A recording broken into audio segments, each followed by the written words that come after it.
ओम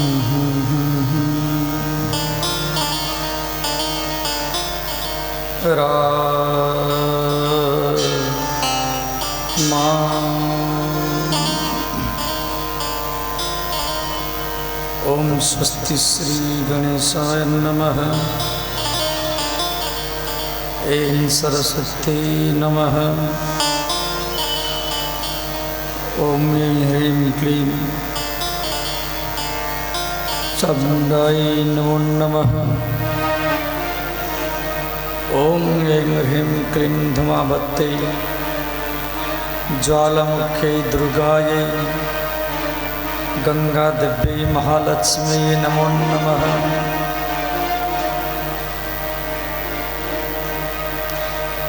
नमो दिव्यै महादिव्यै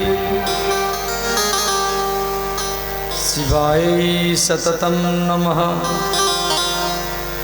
नमः प्रकृते भद्राय नियता प्रणता स्मृता नीलाम्बुजश्यामलकोमलङ्गं सीतासमारोपितवामभागं पाणौ महासायकचारुचापं नमाभिरामो रघुवंशनाथं वंशी विभूषितकरां नवनीरदाभात् पीताम्बरात् अरुणबिम्बफला अधरुष्ठा पूर्णेन्दु सुंदरमुखं अरविंदनेत्रा कृष्णात् परं किमपि तत्त्वहं न जाने। मनोजवं मारुततुल्यवेगं जितेन्द्रियं बुद्धिमतां वरिष्ठं वातात्मजं वानरयूथमुख्यं श्रीरामदूतं शरणं प्रपद्ये। सिंहस्कन्ध्याधुर्यं नाना अलङ्कारभूषितं अष्टदश भुजां देवी महिषासुरमर्दिनी वन्दे राधापदं भुजं विष्णुवादिसुरवन्दिता यत्कीर्ति कीर्तनेन पुनाति ब्रह्मांडं सर्वं। श्री सनातने हे जगत जननी माता भवानी हे नारायणी। श्री सनातन हे जगत जननी माता भवानी हे नारायणी। श्री सनातनी जगत जननी माता भवानी हे नारायणी। श्री सनातन हे जगत जननी माता भवानी हे नारायणी। माता भवानी हे नारायणी। माता भवानी हे नारायणी। माता भवानी हे नारायणी। माता भवानी हे नारायणी। माता भवानी हे नारायणी। माता भवानी हे नारायणी। माता भवानी हे नारायणी। माता भवानी हे नारायणी। श्री सनातनी जगत जननी माता भवानी हे नारायणी। श्री सनातन हे जगत जननी माता भवानी हे नारायणी। श्री सनातनी जगत जननी माता भवानी हे नारायणी। श्री सनातन हे जगत जगत जननी माता भवानी हे नारायणी। बोले श्री दुर्गा माता की जय, उमावती मैया की जय, ज्वालामुखी माता की जय, अयोध्यानाथ भगवान की जय, वृंदावन बिहारी लाल की जय, बोलो तो धाम की जय, व्यास भगवान की जय, नवरात्र महामहोत्सव की जय, दुर्गा माता की जय, सनातन धर्म की जय, हनुमान जी महाराज की जय, विश्वनाथ बाबा की जय, विश्वकर्मा भगवान की जय, गौरी शंकर भगवान की जय। हर हर महादेव।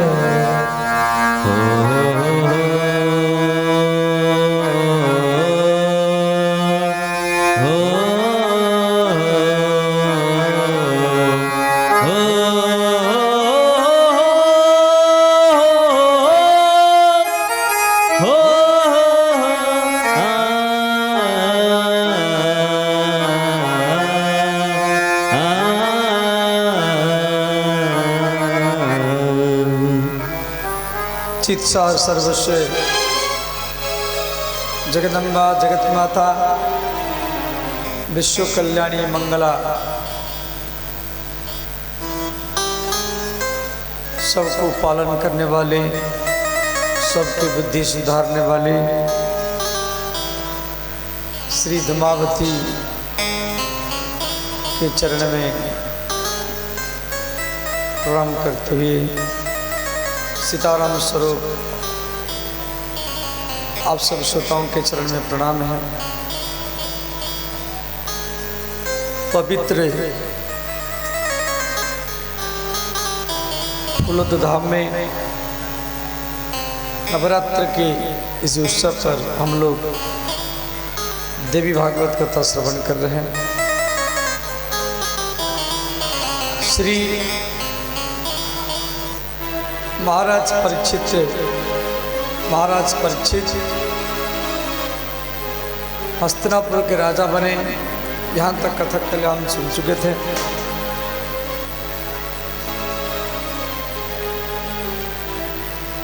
तो परीक्षित महाराज जहाँ भी जाते थे अपने पूर्वजों के प्रतिष्ठा सम्मान को सुनते थे। तो एक बार एक गौ माता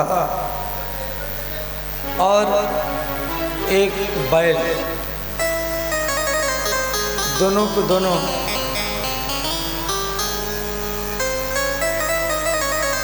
प्रेम कर रहे थे। गैया बैल को, बैल गैया को चाट रहे थे। तो उस समय कलियुग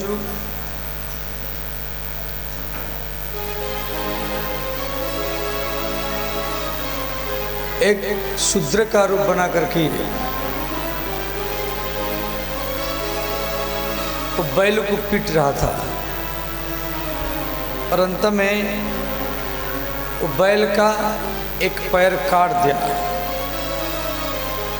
बैल भागने के लिए सोचा तो दूसरा पैर काटा, फिर तीसरा पैर काटा, बैल गिर गया। चौथा पैर काटने के लिए जा रहा था तो उस समय परीक्षित महाराज वहाँ पर पहुँचे। महाराज परीक्षित कलियुग को बोले, आप मेरे राज्य में रह कर के इस प्रकार गोहत्या कर रहे हैं, आप मेरे राज्य को छोड़ करके चले जाओ। कलियुग ने कहा, मैं कहाँ जाऊँ, कोई मेरा समय आया है, मेरे लिए कोई स्थान बताइए। तो परीक्षित महाराज कलियुग को 4 स्थान दिए। दीतम पानम स्थिरम सुना यत्र अधर्मम चतुर्विधा। ये 4 जगह में कलियुग रहता है। द्वितम माने जहाँ जुआ खेल, मदिरापान, हिंसा और जहाँ विश्यालय हो, जुआ खेल, मदिरापान, हिंसा और विषालय। तो कलिजुग ने कहा ये 4 स्थान मेरे लिए पर्याप्त नहीं है, मुझे और एक स्थान दीजिए। महाराज परीक्षित और एक स्थान दिए, सुवर्ण, सोना। सुवर्ण में भी कलिजुग रहता है। सोना 2 प्रकार के हैं, नीति और अनीति। नीति से जो धन कमाते हैं, मेहनत करके, खेती करके, मजदूर करके, उसी धन में यदि सोना खरीद करेंगे और उसी सोना में भगवान और भगवती, स्वयं भगवती जगदम्बा माता रहती हैं। परंतु अनीति से, बेईमानी से जो धन कमाते हैं, उसी धन में सोना खरीद करके पहनेंगे तो उसमें कलिजुग रहता है। तो कलिजुग पे 5 स्थान मिला, जुआ खेल, मदिरापान, हिंसा, वेश्यालय और अनीति से कमाया गया धन।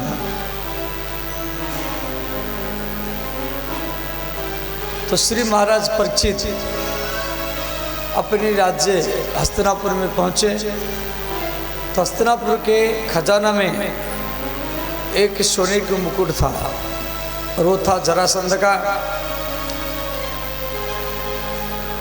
तो जैसे परीक्षित महाराज वो मुकुट को पहरे तो उनका बुद्धि पलट गया। क्यों? यह अनिति से कमाया गया धन में बना हुआ था। इन्हीं के अंदर में हिंसा वृत्ति आ गई। ये धनुष बाण लेकर के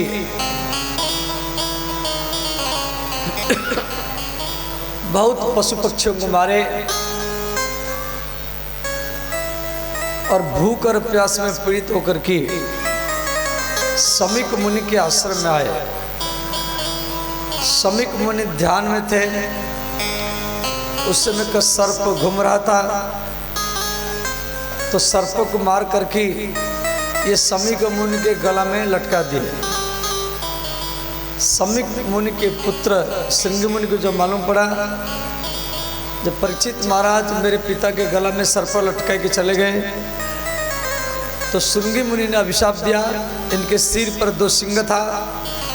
इति लंघित मर्यादा तक्षकः सप्तमे अहनि दंक्षेति स कुलांगारः। तो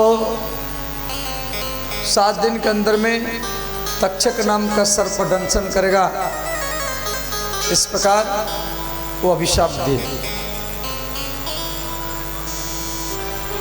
तो श्रृंगी मुनि आकर के अपने पिताजी के सामने रोने लगे। तो समीक मुनि बोले, पुत्र आप क्यों रो रहे हैं? श्रृंगी मुनि, इनके सिर पर 2 सिंग था। ये हिरण की गर्भ से जन्म लेते थे। शरीर मनुष्य जैसा था, परंतु 2 सिंग होने के कारण नाम पड़ा श्रृंगी मुनि। तो श्रृंगी मुनि ने कहा, पिताजी आपके गला में महाराज परीक्षित सर्प को लटका के गए, मैं अभिशाप दिया हूँ कि 7 दिन के भीतर में उनका मृत्यु होगा। तो समीक मुनि बोले, पुत्र ये आप गलत क्या है? आप एक ऋषि कुमार हैं, आपके अंदर में सहन शक्ति होना चाहिए। अभी समय है, जाकर के आप बता दो। तो श्रृंगी मुनि जाकर के परीक्षित महाराज जी को बताए, जो 7 दिन के भीतर में आपका मृत्यु होगा। महाराज परीक्षित अपने पुत्र जन्मेजय को राजगद्दी में बैठा करके तो गंगा के किनारे में वो भोजन पानी छोड़ करके बैठ गए। बड़े बड़े ऋषि मुनि, राजा महाराजा इनका दर्शन करने के लिए आया। तो उस समय सबके मन में सोचे क्या करना चाहिए। कोई कह रहा है हवन करो, जाप करो, तप करो। तो श्री सुखदेव जी वहां पर पहुंचे। अलक्ष्य लिंगो निजलापतृष्टो वृतश्च बाले अवधूत वेशः। जब सुखदेव जी वहां पर पहुंचे तो सुखदेव जी को देख करके सब खड़े हो गए। बोलिए सुखदेव भगवान की जय। तो सुखदेव जी परीक्षित महाराज जी को गंगा के किनारे में भागवत कथा सुनाए। 7 दिन 7 रात्र तक ये कथा भागवत में है, जो आप लोग कई बार सुन रखे हैं, परंतु देवी भागवत में इससे थोड़ा ज़्यादा है। देवी भागवत में दिया गया है, जब तक सुखदेव जी परीक्षित को कथा सुनाए तो हस्तिनापुर के मंत्रिमंडल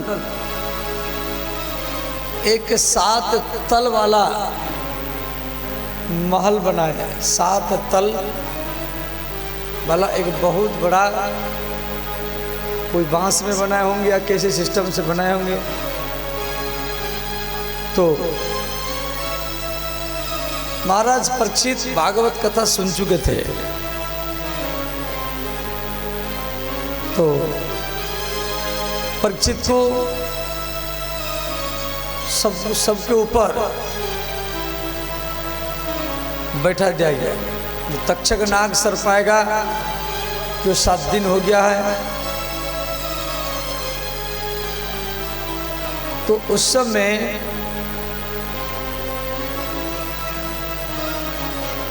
श्री तक्षक नाग ये परीक्षित को दंशन करने के लिए आ रहा था। तो कश्यप नाम का एक ब्राह्मण वो परीक्षित को बचाने के लिए आ रहा था। तो दोनों रास्ता में बात कर रहे हैं। तो कश्यप ब्राह्मण और तक्षक नाग एक ब्राह्मण सन्यासी के रूप में आ रहा था। तो तक्षक नाग ने कहा मैं परीक्षित को मारने के लिए जा रहा हूँ, और वो था सन्यासी के रूप में, साधु के रूप में। तो कश्यप ब्राह्मण ने कहा मैं परीक्षित को बचाने के लिए जा रहा हूँ। तो दोनों में होड़ हुआ, तक्षक नाग सर्प और कश्यप ब्राह्मण में। रास्ता में दोनों परीक्षा किए। तो एक हरा भरा पेड़ को जब तक्षक नाग दंशन किया,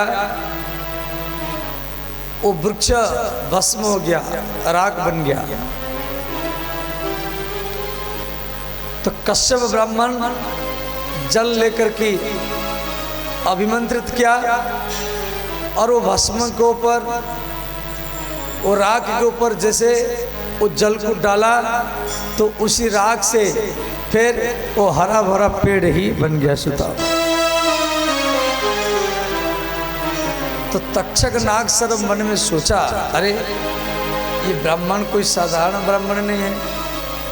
बताओ, भस्म से जो व्यक्ति मर कर के भस्म हो चुका है, राख बन चुका है, उसी राख से ये हरा भरा पेड़ बना दिया।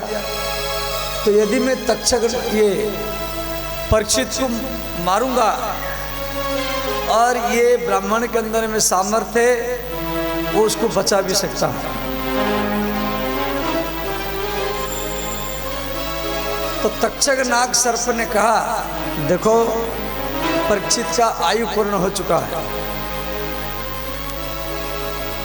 और इस समय वो भागवत कथा सुनते सुनते उनका मन भगवान में लीन हो चुका है। तो कश्यप ब्राह्मण ने कहा, देखो सम्मान सबको प्रिय है, हमारी राजा है, सम्मान को, अपनी यश को, कीर्ति को बचाने के लिए धन भी लगा दिया जाए, कितना भी करोड़ रुपया लगा दिया जाए, वो भी फीका है। और हमारी राजा मृत्यु को प्राप्त होंगे और मैं उनको जीवित करूंगा। और इससे बढ़कर कि मेरे लिए और क्या होगा। मैं अपने राजा को जीवित करूंगा तो सर्वत्र मेरा सम्मान बढ़ेगा, प्रतिष्ठा बढ़ेगा। तक्षक नाग ने कहा, आपको जितना धन चाहिए मैं आपको धन दे रहा हूं। कश्यप ब्राह्मण ने कहा, नहीं हम धन पन कुछ नहीं लेंगे, हम आप मारेंगे और मैं जीवित करूंगा। दोनों में होड़ हुआ, परंतु विधि का विधान है, तक्षक नाग सर्प ब्राह्मण को धन दे करके उसको वापस करा दिया।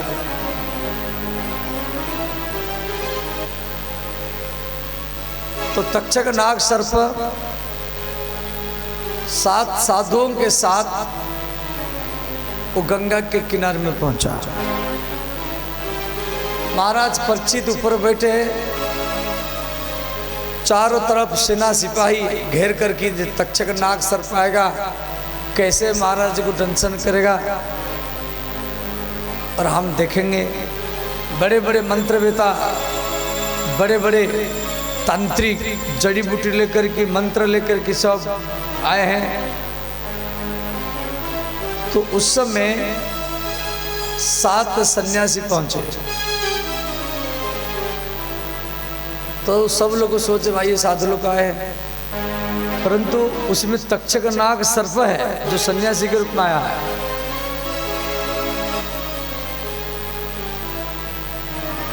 तो 7 सन्यासी बोले, हम महाराज परीक्षित से मिलना चाहते हैं।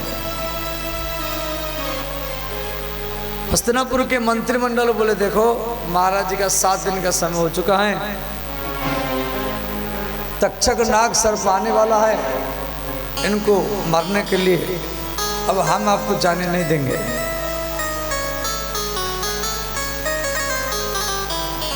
तो 7 सन्यासी बोले, ठीक है, यदि आप हमको जाने नहीं देंगे तो हम कुछ प्रसाद लाए हैं और ये प्रसाद महाराज तक पहुंचा दीजिए। तो हस्तिनापुर के सेनापति बोले, हाँ ये हम कर सकते, आपका प्रसाद महाराज तक पहुंचा देंगे। तो साधु लोग कुछ फल लाए थे, वो फल का टोकरी मंत्री को दिए और मंत्री 7 महल का जो बना हुआ है, 7 तल वाला महल, और सबसे ऊपर परीक्षित महाराज बैठे हैं, उनके पास पहुंचा दिया। परीक्षित के अगल बगल में कुछ मंत्री बैठे ऊपर। तो सेवक जाकर कहा, महाराज नमीसारण्य से कुछ साधु आए थे, तो प्रसाद के रूप में ये फल दिए हैं। तो परीक्षित महाराज खुश हो गए, देखे सब अच्छा अच्छा सेव है।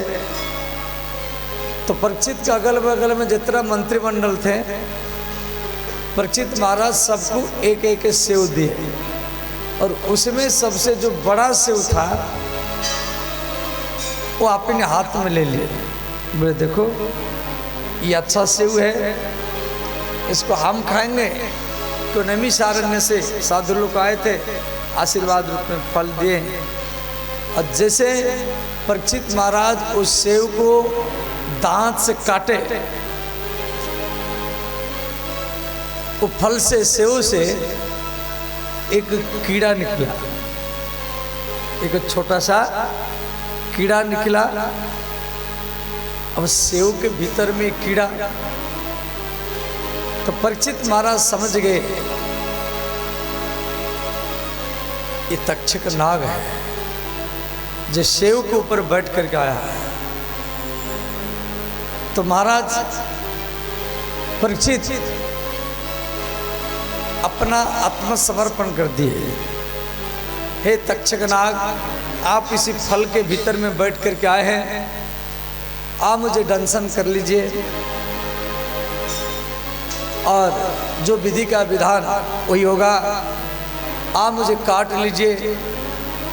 इतना बोल करके वो अपना मन को भगवान में लगा दिया। अंत में उसी कीड़ा से एक विशाल का सर्प बन गया और वो सर्प सबके बीच में महाराज परीक्षित को दंशन किया और महाराज परीक्षित का शरीर राख बन गया, भस्म बन गया। बोले श्री परीक्षित महाराज की जय। ये कथा देवी भागवत में दिया गया है। भागवत में इतना विस्तार में नहीं है, ध्यान देना। तो परीक्षित महाराज 35 वर्ष उम्र में इनका मृत्यु हुआ, मात्र 35 वर्ष उम्र में।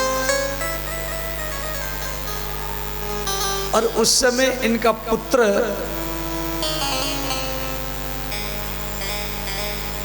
11 वर्ष का था। इनके पुत्र का नाम था जन्मजय। तो श्री जन्मजय के पास में एक उतंग नाम का ब्राह्मण आए। बोले महाराज, आप बहुत छोटी उम्र में राजा बने, आपके पिता परीक्षित को तक्षक नाग सर्प दंशन किया, परंतु आपके पिता को बचाने के लिए एक कश्यप नाम का ब्राह्मण भी आ रहा था। वो बहुत मंत्रवेता था, वो आपके पिता को बचा भी सकता था, परंतु तक्षक नाग सर्प ने क्या किया, उसको धन दे करके उसको वापस करा दिया। और पुत्र का कर्तव्य है पिता का बदला लेना चाहिए। जो आपके पिता को मारा है उन सबको मारना चाहिए। तो तंग मुनि बोले, आप सर्प यज्ञ करो,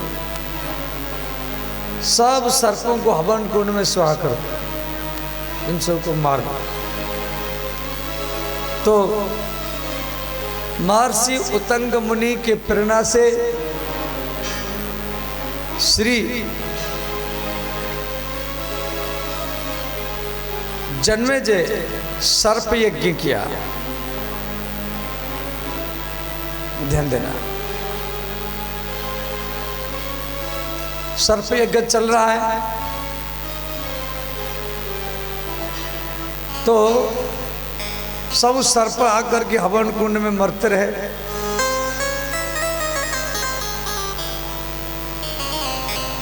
तो उस समय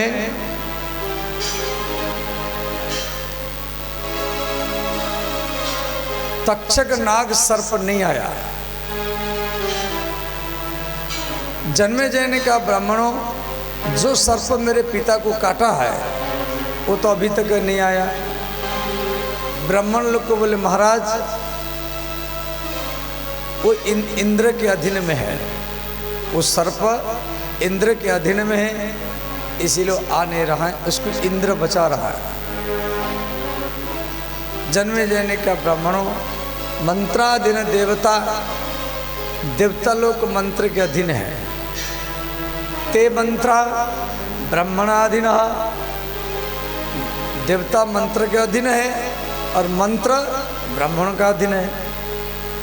तो इसलिए ऐसा मंत्र का आवाहन करो, तक्षक नाग सर्प और इंद्र को दोनों को स्वाहा करो, हवन कुंड में भस्म कराओ। तो ब्राह्मण लोग मंत्र का आवाहन किए। तो देवराज इंद्र भयभीत होकर के देवगुरु बृहस्पति के पास गए तो बृहस्पति आस्तिक मुनि को भेजे, महर्षि आस्तिक मुनि को, कि आप जाओ इस सर्प यज्ञ बंद करो। तो आस्तिक मुनि जन्मेजय के पास आए और बोले महाराज सर्प यज्ञ को बंद किया जाए।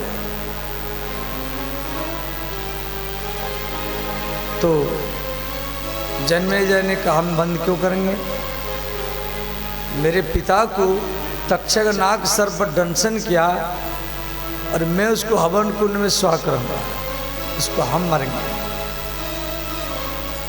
आस्तिक मुनि ने समझाया। आस्तिक मुनि ने कहा देखो समाज में सर्पों का भी आवश्यक है, दीन को दीन के लिए रात का जरूरत है। यदि रात नहीं होगा तो दिन का प्रभाव कैसे बनेगा? यदि टोटल दिन ही दिन रहेगा तो धर्म के लिए अधर्म का भी आवश्यक है। सत्ययुग को लाने के लिए कलयुग का आवश्यक है। राम को राम बनाने के लिए रावण का भी आवश्यक है। कृष्ण को कृष्ण बनाने के लिए कंस का भी आवश्यक है। समत्वम युग उच्यते, धर्म अधर्म। तो समाज में ये सर्प सब क्या करते हैं, हमारी वायुमंडल में बहुत विषाक्त गैस रहता है, जहरीला गैस, और वो जहरीला गैस को ये सर्प अपने भीतर ले जाते हैं। तो सर्प का भोजन हवा है, और सांप क्या करते हैं, वो जहरीला गैस को अपने दांत के पास जहर बना करके रखते हैं।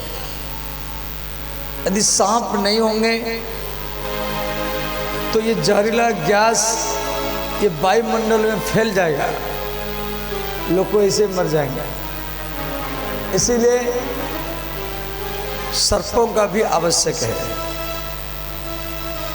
तो आस्तिक मुनि कहने पर जन्मेजय ने सर्प यज्ञ को बंद कर दिया। बोले श्री आस्तिक महाराज की जय।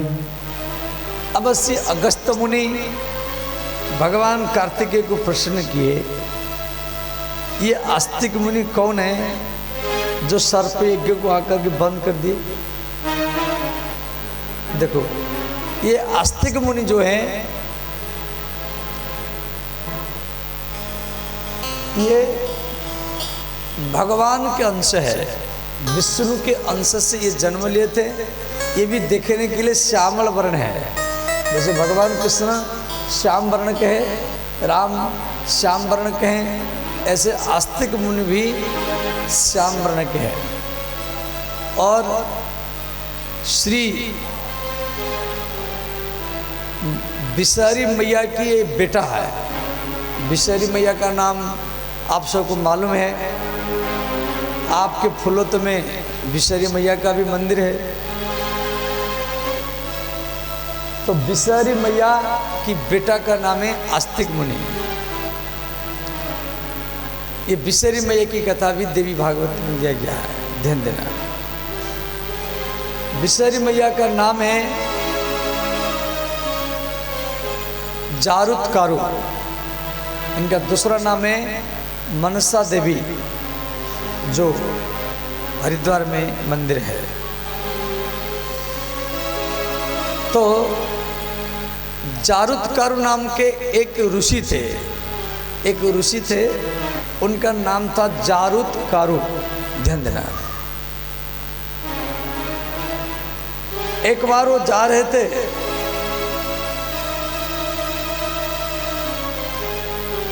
तो उनको प्यास लगा।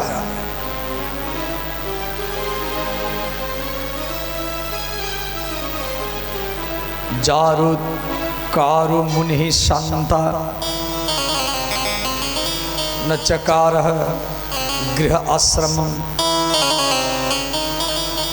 श्री व्यास जी कह रहे जो जारुतकारु नाम के जो ऋषि थे, ये सन्यासी धर्म में दीक्षित होकर के ये हरदम घूमते थे, पकड़ के समान, कभी यहाँ कभी वहाँ। ये गृहस्थ धर्म में प्रवेश नहीं किए। जारुतकारु मुनि ही शांतो न चकार गृहाश्रमम तेनम दुष्टा बने गर्ते लंबमानः स्वपूर्वजाः। ध्यान देना, तेनम दुष्टा बने गते गर्ते, वो वन में जा रहे थे, एक गर्ते माने गड्ढा, कुआ में लंबमानः स्वपूर्वजाः, उनके जो पूर्वज ऋषि जारुतकर के पिता, उसके पिता, उसके पिता, उसके पिता, उसके पिता, इस प्रकार 7 पीढ़ी वो कुआं में वो लटके हैं। तो जारुतकारु ऋषि वो कुआं में पानी पीने के लिए गए, देखे भाई ये 7 व्यक्ति ऊपर में लटके कुआं में।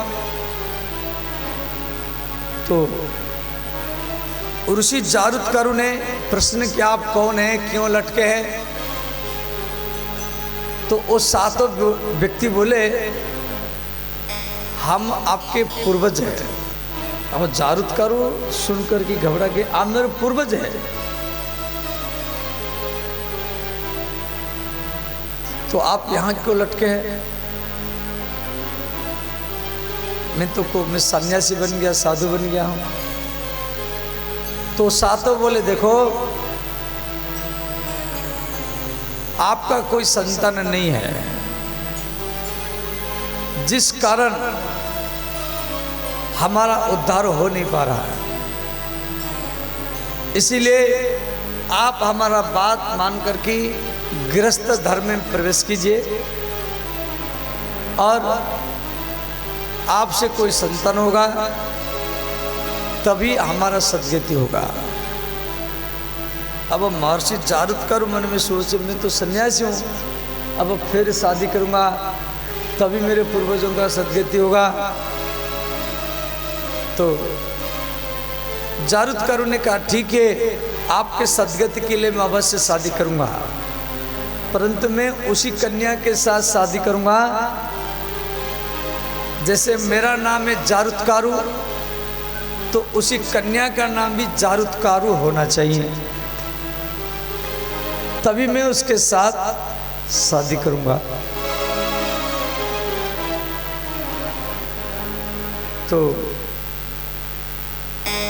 श्री महर्षि जारुतकारु एक पेड़ के नीचे बैठे हैं। तो श्री वासुकीनाग, जो वासुकीनाग है, जिसके नाम पर वासुकीनाथ शिवलिंग है झारखंड में, तो श्री वासुकीनाग के बहन का नाम है जारुतकारु या बिसहरी मैया। ध्यान देना, उसका दूसरा नाम है बिसहरी माता। बिसहरी माता कहने से आप सब समझ जाते हैं, जारुतकारु कहने से समझ नहीं पाते होंगे। ध्यान देना।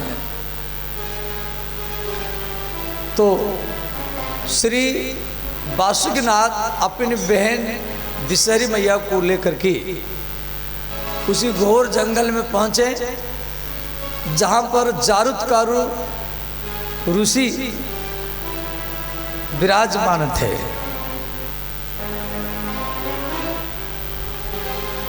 तो वासुकीनाग ने कहा, महाराज, मैं अपनी बहन को आपको दान कर रहा हूं और आप इसको स्वीकार कीजिए। वासुकीनाग ने कहा, बहन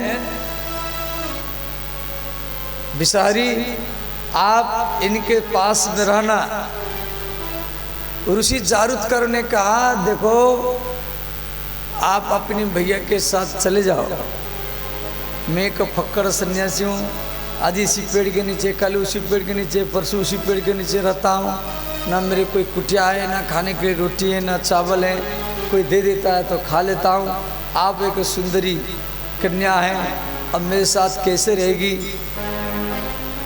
अब बिसहरी ने कहा मेरे भैया जब आपको दान कर दिया है अब तो मैं आपके पास रहूँगा, कहाँ जाऊँगा? जैसे आप घूमेंगे ऐसे हम भी घूमेंगे। तो महर्षि जारुतकारु और बिसहरी, तो बिसहरी मैया के पति के नाम है जारुतकारु ऋषि। ये दोनों आज इस पेड़ के नीचे, कल उसी पेड़ के नीचे, इसी जंगल में उसी जंगल में, ऐसे ही जिंदगी ये बिताए। क्यों? हर व्यक्ति कर्मों का अधीन है, जिसका कर्म जिधर ले जाए। गोस्वामी तुलसीदास जी लिखे हैं,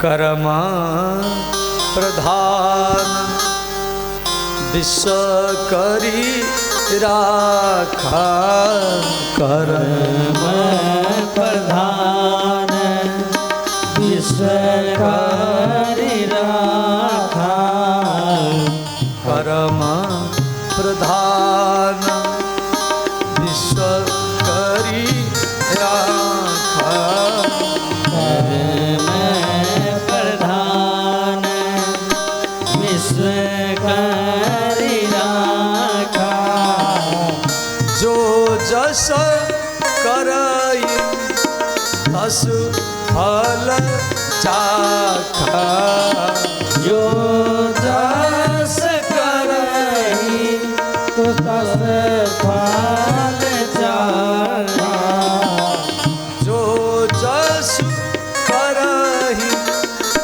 तस फल चाखा, जो जस करहि तो तस फल चाखा।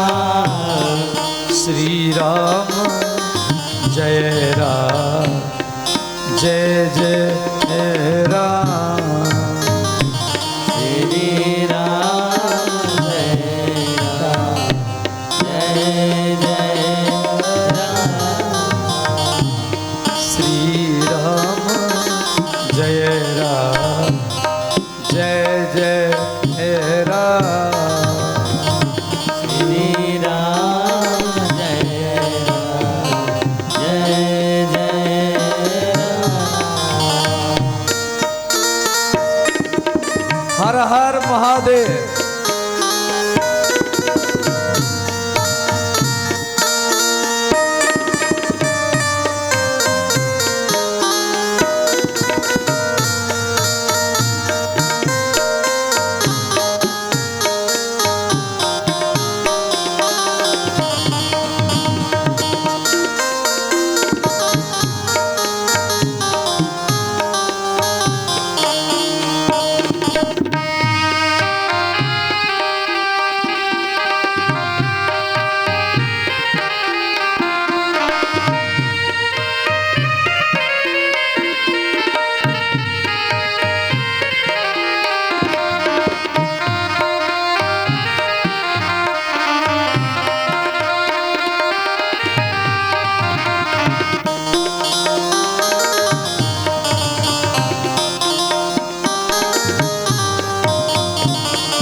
जाई रघुपति चरण प्रीति अति जाई, मंगल भवनय अमंगल हारी, मंगल भवनय मंगल हारी, द्रपहुसु दशरथ अजीर बिहारी, द्रपहुसु दशरथ अजीर बिहारी, राधे राधे गोविंद गोविंद राधे राधे राधे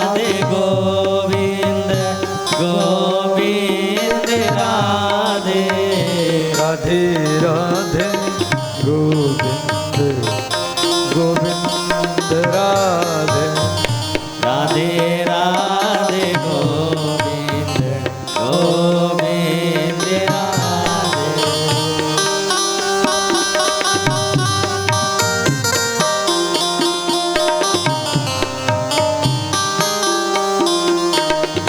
सब गाइए दोनों हाथ उठाकर।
इस प्रकार श्री ऋषि जारुत्कारु और उनकी पत्नी विषहरी माता जंगल में घूमते रहे तो महर्षि जारुत्कारु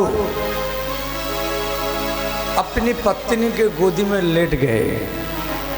उनका मस्तक विषहरी मैया के जांघे के ऊपर रहा। ऋषि जारुत्कारु ने कहा, देखो मैं सो रहा हूं, मुझे उठाना मत। इतना कह कर कि वो विषहरी मैया के गोदी में अपना मस्तक रख कर कि वो सो गए। संध्या समय हो गया, अब संध्या बंदन करना चाहिए। सुबह शाम को सोना नहीं चाहिए, जागना चाहिए। तो विषहरी माता मन ने विचार की, मेरे पति हर रोज नित्य संध्या बंदन करते हैं, रात में कोई पाप हो गया तो सुबह संध्या बंदन करने से वो पाप समाप्त हो जाता है, और दिन में मान लो कोई पाप किए तो शाम को संध्या बंदन समझ जाते हैं। जैसे गायत्री मंत्र जाप करना, भजन करना, राम राम जाप करना, उसको संध्या बंदन कहा जाता है। तो दिन भरी क्या हुआ पाप शाम को संध्या बंदन करने से नष्ट होता है, और रात में कोई पाप आप किए वो सुबह संध्या बंदन करने से नष्ट हो जाता है। अब विषहरी मैया मैंने विचार की, मेरे पति नित्य प्रति संध्या को भजन करते हैं, परंतु सोए हुए हैं, या इनका नियम टूट जाएगा। नियम क्या है? नियम उसको कहा जाता है जो कभी न टूटे।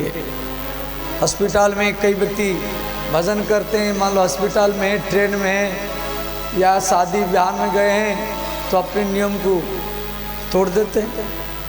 मैंने देखा बहुत व्यक्ति तोड़ देते हैं नियम, बोलता हमें नहाया नहीं तो भजन क्या करेंगे। अरे नहाने से शरीर शुद्ध होता है, नहाने से शरीर शुद्ध होता है, परंतु भगवान का भजन करने से मन ही शुद्ध होता है। शुद्ध बिना नहाए भी आप भजन कर सकते हैं। ऐसे शास्त्र में 8 प्रकार के नहाने की तरीका दिया गया है। नहाने की तरीका भी 8 प्रकार के क्या है? संपूर्ण शरीर को भिगाना, पूरा शरीर को भिगाना 1, कपड़ा को गिला करके पोंछ देना 2, कमर तक भिगाना 3, थोड़ा सा जल लेकर के हर हर गंगे बोल करके सिर पर छीट देना 4, ठंडी के समय में सुबह सुबह आग लगा करके तपना, उसको बोलते अग्नि स्नान, उसको बोलते अग्नि स्नान। 5, सुबह सुबह खुला आकाश में घूमना, दौड़ लगाना, उसको बोलते वायु स्नान। और मन में सोच लेना मैं गंगा में नहा रहा हूँ, उसको बोलते मानसिक स्नान। ये 7वां हो गया। और 8वां क्या है? यह स्मरेत पुंडरीकाक्ष वायव्यंतर सूची है। जो भगवान या भगवती दोनों को एक बार याद कर लिया, भगवान को याद करे या भगवती मैया को याद करे, किसको याद कर लिया, भगवान को या भगवती को, तो वो व्यक्ति भीतर से भी स्नान कर लिया और बाहर से भी स्नान कर लिया। वेदों में कहा गया यह स्मरेत पुंडरीकाक्ष बाह्यभ्यंतर शुचि ही। बाह्य माने बाहर से और अभ्यंतर माने भीतर से। तो महर्षि जारदकारु विषहरी मैया के गोदी में मस्तक रख कर के लेटे हैं। तो विषहरी माता ने क्या कि मेरे पति के का नियम टूट जाएगा, उनको जगा दिया, उनको जगा दिया। तो जारदकार ऋषि बोले थे यदि आप मुझे जगा देंगे तो मैं आपको छोड़ करके चला जाऊंगा। इस प्रकार बोल करके वो विषहरी के गोदी में लेटे थे। अब विषहरी मैया जगा दी। तो महर्षि जारदकार बोले प्रिय मेरे वचन के अनुसार अब मैं आपको छोड़ करके जा रहा हूं। वो चले गए। तो जारदकारु की पत्नी विषहरी अपनी भाई वासुकी नाग के पास आई और बोली भैया मेरे पति मुझे छोड़ करके चले गए। तो वासुकी नाग ने कहा बहन आपकी पति जाते समय में क्या बोल करके गए? अस्ति तु उक्त्वा च हित्वाम मां गतोषी मुनि सप्तमः। विषहरी ने कहा भैया जाते समय में मेरे पति ये बोल करके गए कि तेरे भाई वासुकी नाग जिस उद्देश्य में मेरे साथ आपका शादी कराए थे, अस्ति युक्त्वा च हित्वम गतोषी मुनि सप्तमः। वो इस प्रकार बोल करके गए अस्ति उक्त्वा, जिस उद्देश्य में शादी कराए थे वो है। तो वासुकी नाग ने कहा बहन रो मत, ऋषि जो बोल कर गए उनका आशीर्वाद निश्चित सफल होगा। अस्ति उक्त्वा, इसीलिए विषहरी मैया के बेटा का नाम पड़ा आस्तिक। बोलिए आस्तिक महाराज की जय। अस्ति उक्त्वा च हित्वा, तो ध्यान देना। तो ये आस्तिक मुनि विषहरी मैया की बेटा है। ये देखने के लिए बहुत सुंदर है, श्यामल वर्ण है, विष्णु के अंश से ये जन्म लिए थे। और इनका नाम जो सोते समय में लेता है तो उसको कोई सर्प नहीं काटता है, कोई जहरीला कीड़ा भी नहीं काटता है। इनके नाम का इतना प्रभाव है। और आस्तिक मुनि और विषहरी मैया का मंदिर, विषहरी मैया का मंदिर तो प्राय बिहार के हर गांव में है, परंतु विषहरी मैया की कथा देवी भागवत में दिया गया है। ये कथा आप अत्यंत संक्षेप में श्रवण किया। अब ध्यान देना,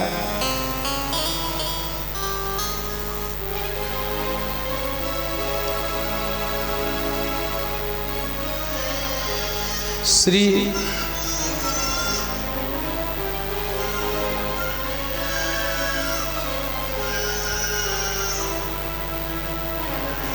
कार्तिक भगवान अगस्त मुनि को कह रहे हैं एक बार ब्रह्मा विष्णु और शिव इन तीनों में होड़ हुआ। ब्रह्मा जी बोले हम सृष्टि करता है, हम सृष्टि करता है, हम बड़े हैं।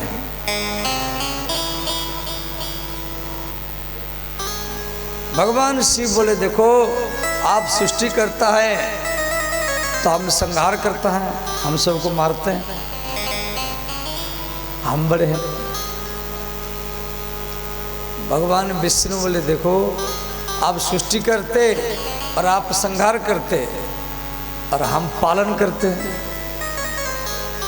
हम पालन करते हैं इसलिए हम बड़े हैं। इस प्रकार तीनों में होड़ हुआ, सब बोले हम बड़े हम बड़े हम बड़े। तो इन तीनों में टकराव हुआ, सारा देवता लोग देख रहे हैं, भगवान ब्रह्मा विष्णु शिव इन तीनों में तर्क वितर्क हो रहा है। वो कह रहा है मैं बड़ा हूँ, वो कह रहा है मैं बड़ा हूँ, वो कह रहा है मैं बड़ा हूँ। अब इन तीनों में बड़ा कौन है?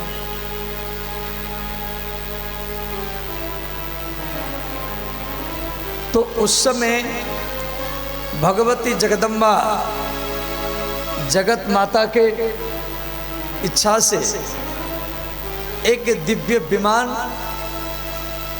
उन तीनों के पास में आ गया। तो भगवान ब्रह्मा विष्णु शिव क्या किए, वो विमान में बैठ गए और वो विमान आकाश में उड़ा।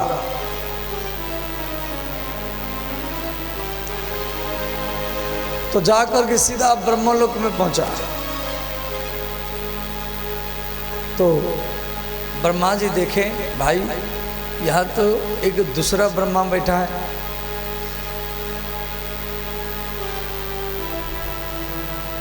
फिर उसके बाद में ब्रह्मा जी के मन में ये सोच था मैं ही ब्रह्मा हूँ।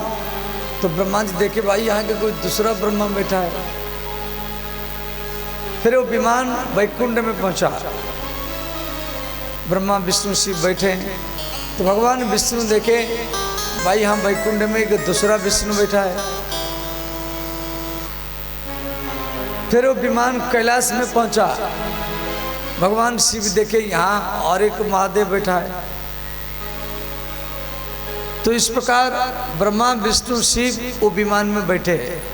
वो विमान फिर आगे चला दूसरे ब्रह्मांड में, वहाँ भी ब्रह्मा विष्णु शिव है। फिर तीसरे ब्रह्मांड में पहुँचा, वहाँ भी ब्रह्मा विष्णु शिव है। अब तीनों घबरा गए, तीनों के मन में सोच आया देखो हम तो सोच रहे थे हम बड़े हम बड़े हम बड़े, परंतु यहाँ तो अनंत ब्रह्मा है, अनंत विष्णु है, अनंत शिव है। हम तो सोचते थे हम ही सर्वे सर्वा है। तो भगवती की प्रेरणा से वो विमान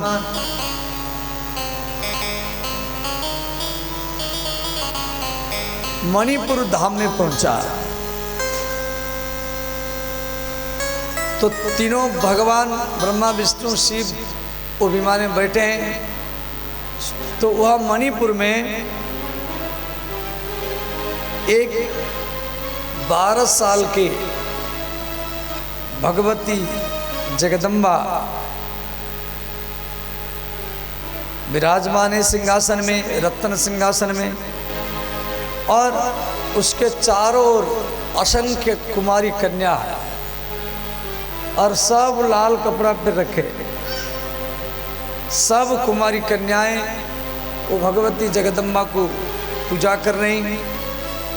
चारों तरफ कन्या ही कन्या है, कोई एक भी पुरुष नहीं है। और ये तीनों भगवान ब्रह्मा विष्णु शिव तीनों देख रहे हैं। इनकी मन में इच्छा हुई हम भी इनका पूजा कर ले।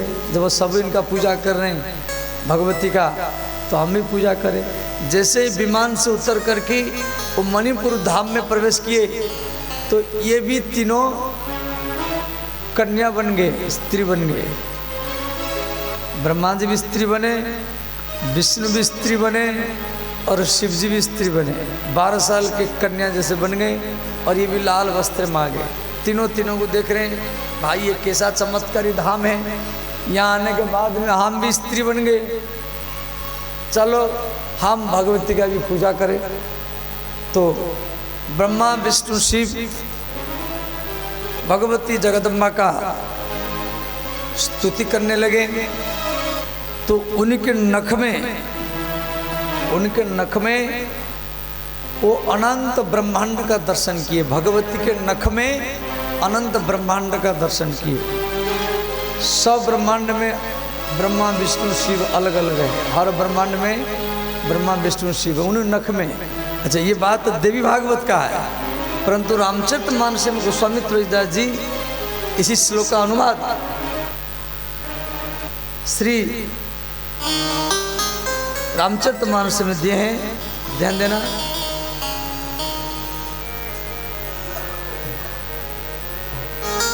जासुवंशते उपजई गुण खानी, जासुवंशते उपजई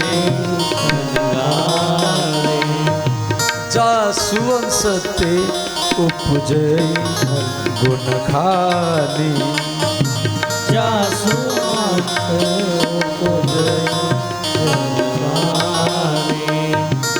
अगणित लक्ष्मी उमा ब्रह्माणी, अगणित लक्ष्मी उमा ब्रह्माणी, अगणित लक्ष्मी उमा ब्रह्माणी, अगणित लक्ष्मी उमा ब्रह्माणी, वाम भागे शोभत अनुकूला, वाम भागे शोभत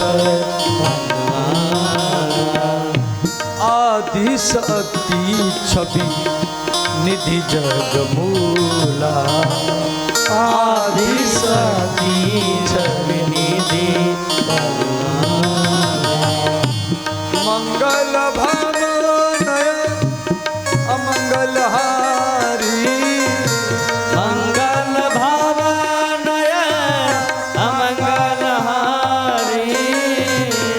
द्रवहु सुदशरथ अजिर बिहारी, द्रवहु सुदशरथ अजिर बिहारी, श्री राम जय राम जय जय राम, श्री राम जय राम जय जय राम।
इस प्रकार भगवान ब्रह्मा विष्णु शिव स्त्री बन करके 12 साल के कुमारी कन्या बन करके भगवती जगदम्बा जगत माता का पूजा कर रहे हैं।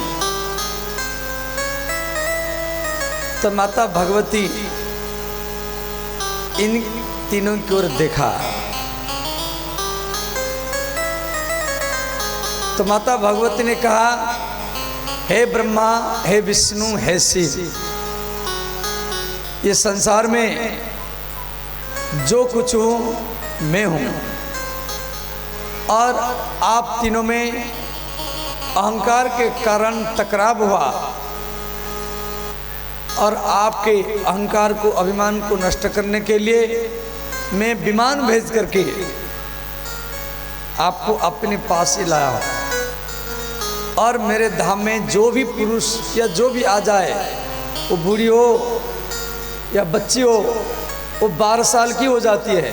वो बूढ़ी भी जाएगी तो भी 12 साल की हो जाएगी, कोई छोटी कन्या भी जाएगी तो भी 12 साल की हो जाएगी, और कोई पुरुष भी आएगा वो भी 12 साल के कुमारी कन्या जैसा बन जाएगा। ये मेरा नित्य धाम है। और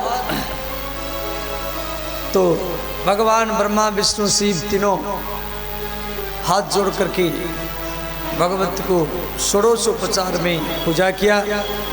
तो माता भगवती ने क्या की, अपने शरीर से श्री महा सरस्वती को प्रकट किया और महा सरस्वती को प्रकट करके ब्रह्मा को दिया। का ब्रह्मादेव ये मेरी अंश है, आप इनको लेकर के ब्रह्मलोक जाओ और वहां जाकर के ब्रह्मांड का सृष्टि करना। और जब भी आपके ऊपर कोई संकट आए, मेरा ये दिव्य मंत्र ओम ऐं ह्रीं क्लीं भगवते नमो नमः, इस मंत्र का जाप करना है और मेरा याद करेंगे तो उन संकट से मैं आपको बचाऊंगी। फिर भगवती जगदम्बा ने क्या की, अपनी शरीर से महालक्ष्मी को प्रकट किया और महालक्ष्मी को विष्णु को दिया। हे विष्णु, ये मेरा अंशी है और इसको आप पत्नी के रूप में स्वीकार करो। ब्रह्मा को दिया महासरस्वती और विष्णु को दिया महालक्ष्मी, और इनको लेकर के आप वैकुंठ लोक जाओ, वहाँ पर रह करके समाज का पालन करो और समय समय पर मेरे आदेश मान करके आप पृथ्वी पर अवतार लेना पड़ेगा। कभी बराह के रूप में, कभी नरसिंह के रूप में, कभी राम रूप में, कभी परशुराम रूप में, इस प्रकार अवतार लेकर के आप दुष्टों का विनाश करेंगे और संतों का पालन करेंगे। ये मेरा आदेश है। जब भी संकट आए, मेरा ये दिव्य मंत्र का जाप करना है, उससे मैं आपका साथ दूंगी और आपकी सुरक्षा करूंगी। भगवती जगदम्बा ने अपनी शरीर से महाकाली प्रकट किया, महाकाली, और महाकाली को दिया शिव जी को। हे महादेव, इसको आप अपनी पत्नी बना लीजिए और इसको लेकर के आप कैलाश जाइए, वहाँ पर रह कर के समाज का संहार करना और मेरा याद भी करना। तो महालक्ष्मी, महाकाली और महासरस्वती, ये तीनों देवी भगवती जगदम्बा सनातनी, जिनके नाम पर ही सनातन धर्म बना है, जगत जननी, जगत माता सनातनी, ये तीनों देवी महालक्ष्मी, महासरस्वती, महाकाली, वो तीनों देवी को, तीनों देव को दान किया।